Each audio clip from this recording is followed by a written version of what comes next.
Hey everyone, it is that time of week again where we come to you and talk to you all about what is happening in our Edmonton real estate market. And if you have any questions or comments, just if you're watching live, I will be able to see those and try to answer the questions if it's possible to answer them. And I'm going to go over some stats that we always do.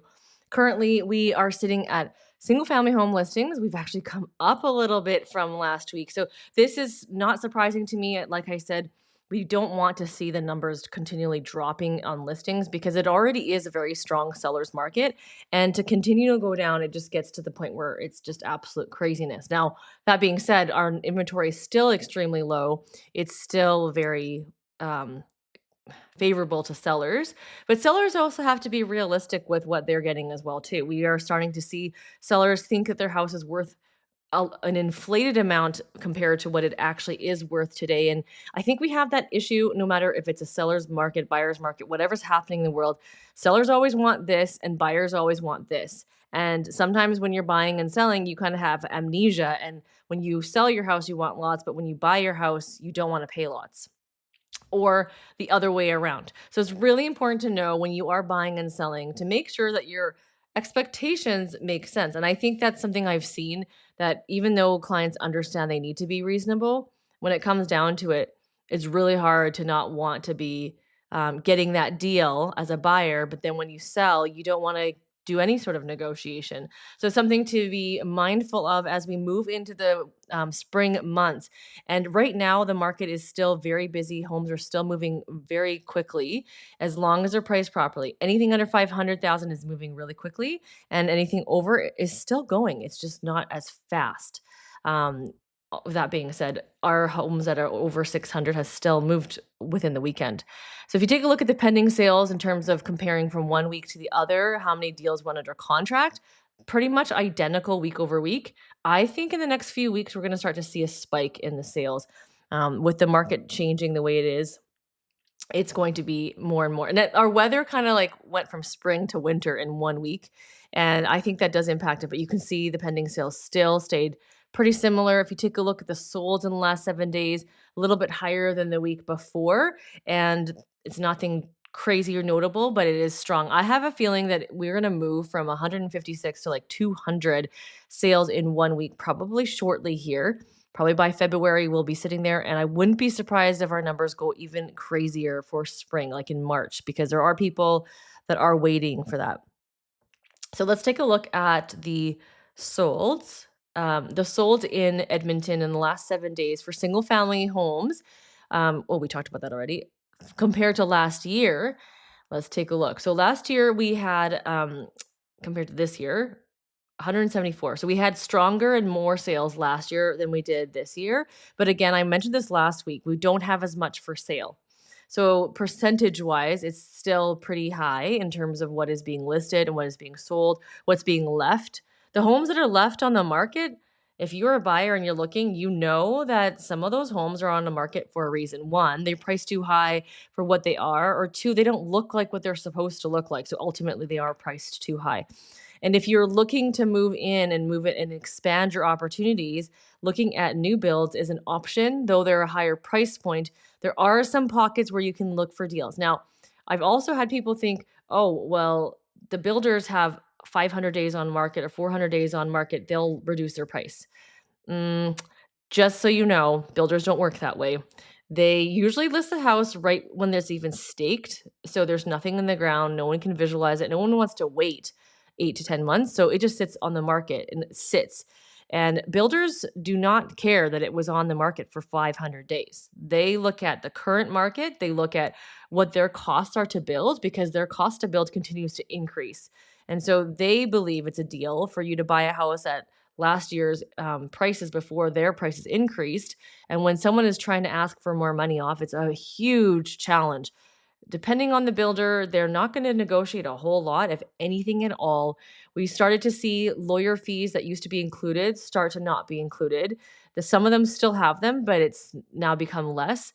The appliance credit has dropped. It used to be at one builder, it used to be 5,500, I think, and they now have 2,500. So that's dropped down. Everyone is taking things off to still allow for the price sensitivity, but yet buyers still want more of a deal. And the best time to buy a deal with the buyer, or sorry, the builder, was in 2019. We cannot make the calendar go backwards.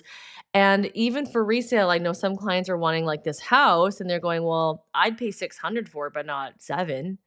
Okay, well then you could bought that 5 years ago. The market has changed, and even in the last year, neighborhoods are going upwards from 10, 12%. So if you looked quickly last year or you kind of dabbled and kind of flirted with the idea of maybe moving and you're like, "Oh, that's too high, like I'll just wait." And then this year you've wrapped your head around buying a house for 500, that $500,000 house is now 550 minimum. So that shouldn't be surprising, and I'll tell you my prediction as we move into the months to go. Why is everyone saying the prices are going to increase? It's not because necessarily, oh, it's just worth more now all of a sudden. It's because of the demand. It's because of all the other buyers coming to write an offer. And if there's 10 offers and people are overbidding, so market value is here, but in order to win, you have to go over market. That's what's driving the prices up. It's not because, oh, they priced it too low and it's actually worth this, so I'll pay this amount. It's because of the demand of all the buyers. And why are they all coming to one property? Because there's no other properties for them to look at that fit that criteria. If we had 50 homes for 20 buyers, there's lots of choices and you would have less people focused on one. However, as a seller, you want everyone focused on one. And how do you get everyone focused on yours? Be more move-in ready, be really nice. Like, but that's why we put money into staging, make it appealing, make it less work for the buyer. If you are thinking and humming and hawing about doing stuff, you're just going to lose a little bit more of those buyers. And that's always important to me, no matter what the market is, that the sellers do as best as they can, because when you're buying, you want to buy as best as you can. So it's a double standard if you're expecting this, but then you don't do that as well. So I think that's really important. Moving into the February months, what should you do as a seller and you're looking to buy? Please, please, please look at getting your house ready to sell before looking to buy. I know I can say this, and my clients have done this. They have listened to me, and some of them have not listened to me because they don't think that there is a house out there. Then they find it, and then now we're scurrying trying to get the house ready for sale because you need to sell your house to buy. Now, this is something interesting to ask your mortgage broker. Can you get a bridge? Not everyone can get bridge financing, so make sure you don't assume you can get it. 2, can you hold your house and buy the next one? Not because you are going to hold your house, but because you can buy the next one without putting a condition to sell your home. We know your house is going to sell, but this allows us to have the freedom to put an offer in on that house that you want before we sell your house. And it allows you to like actually not have to move twice when you're coordinating the move. That's really important too. So if you are curious about how to buy, where to buy in Edmonton, we just posted a video that talks about all the different Edmonton neighborhoods, what kind of houses you could expect. Take a look at that video and comment down below as to what your favorite neighborhood is, what you are looking for when it comes to buying a house. I just share with you what are the common things that our buyers are looking for when buying a home, and then where to find it. Because if you're coming from out of province, the type of home you are looking for may not exist. I saw a comment talking about why doesn't streetscape homes exist in Edmonton? And someone did rightfully answer that we need wider lots, and we have very narrow lots right now. They're like 20 pocket for a front attached garage home. 20 pocket, just so you understand, is the same width of lot as the ones with the garages in the back. That is how narrow things are getting. So if you're looking for a wider garage, a bigger garage that you think is standard, you may have to be okay with buying an older home, because even if you want to build from scratch, there are not lots available for you to do that. Some of the builders are calling 28 pocket an estate lot, which is not an estate lot. 28 pocket is not that wide. So you need to understand what is really important to you. Understand what zeros mean. Understand if you're okay that, hey, zeros are not what I wanted, but it fits my price point. And so if I don't really care about the restrictions of zeros. Now, if you want to know what zeros are, I have a video in the archive of libraries that I have here too. There's 2 videos on the zero lot lines, important for you to understand. And the big thing is the garage. So you see the double car garage on the picture and you're like, oh, it's a double car.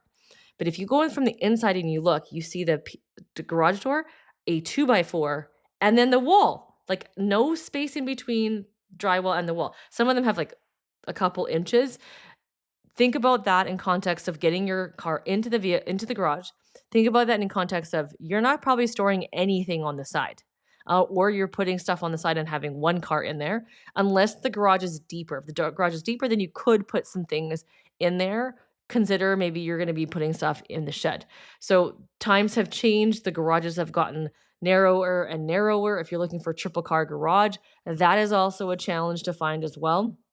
If you're looking at building, it's always important if you're over a million, try to make sure you do a triple because they're so difficult to find, and it's a selling feature and actually an expectation when you're over $1 million. So when you're looking at buying, take a look at that video and you'll get some insight as to what's happening there. I'm just going to take a look at the comments to see if anybody has made any comments to see if we have any questions. And if not, we will be back next week to talk about the market and we can kind of look into different things. So I'm just going to take a look. What is the hottest area in Edmonton? If I plan to buy a new build townhome for investment and hold for at least 5 years, which area should I invest in? Okay, so two things here.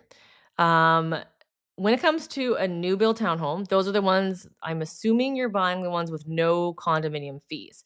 If you're buying with condominium fees, just be wary of the fact that that does increase over time and it does affect your resale value. That being said, townhomes are a hot commodity because it has become the more affordable option for buyers, for first time home buyers, for downsizers. If you have the option to not buy with condo fees, I'd highly recommend that. Now, if that's what you're looking for, then the areas in Edmonton are um, like they dictate that. So you're asking me what the hottest area is, but the hottest area may not have these new build townhomes, is kind of what I'm letting you know. So if you're buying new build townhome, you're restricted to the brand new neighborhoods.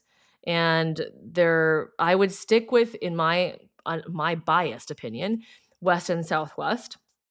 However, if you're buying brand new and you're buying northeast, southeast, those will typically go up anyways.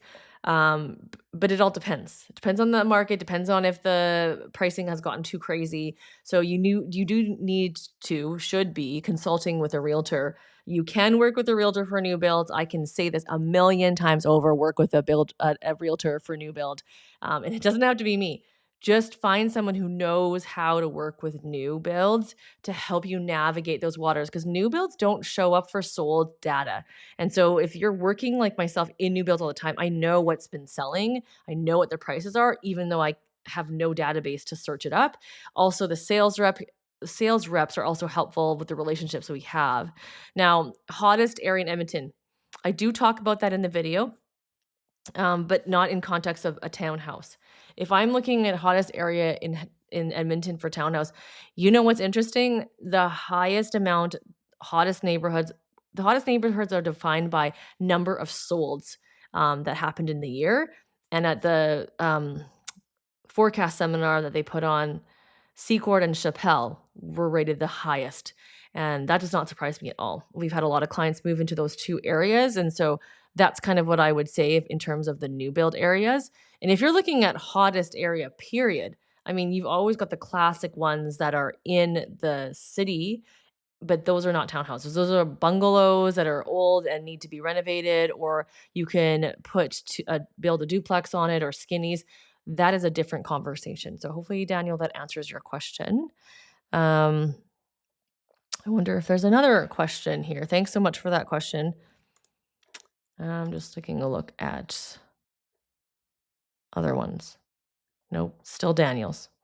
My software is the one that kind of shows me what you guys are asking, and I have a million windows open, so I have to see what you guys are asking. Let me just take a look. I don't think I can see anybody else's questions. So if there's no other questions, I will answer your questions either on the next call, like the next video, or I can also just comment as well for that because I seem to always not be able to find the comment section on here, which is such a fail. I know. because I keep pulling up. It says add last comment, and it should be switching to the next one. Um, so I don't think anyone's actually asked another question. That's why this one keeps popping up. So, anyways, thanks so much for watching, and we will talk to you guys next week. Come with your questions, and we'll talk then. Bye.